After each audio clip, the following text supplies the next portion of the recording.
আসসালামু আলাইকুম, কেমন আছেন সবাই? আমার সামনে আজকে দেখতে পাচ্ছেন একটি অ্যাগ্লোনিমা। প্রতিটা অ্যাগ্লোনিমারই আলাদা আলাদা নাম আছে।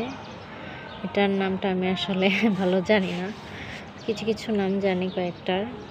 এটার নাম ভুলে গেছি একবার বলতে গেলে। তো এটা বলতে গেলে একটা মাদার প্লান্টই। এটার থেকে কয়েকটা চারা আমি পেয়েছি। এবছর এখনও চারা হয়নি, বাট এর নতুন শিকড় আসতেছে, দেখতে পাচ্ছেন এই পাশে। এটা কাটিং থেকেও চারা হয়, তবে এটার গ্রোয়িংটা খুবই স্লো। এই কারণে এই ধরনের প্ল্যান্টগুলোর প্রাইসটা একটু হয়ে থাকে। আর এগুলো অর্নামেন্টাল প্ল্যান্টস বলা যায়, আপনার ঘরের সুন্দর আপনি রাখতে পারেন। দেখেন লালের মধ্যে সবুজের একটা শেড, ভিডিওতে রিয়েল কালারটা আসতেছে না। তো এই হচ্ছে আমার অ্যাগ্লোনিমা।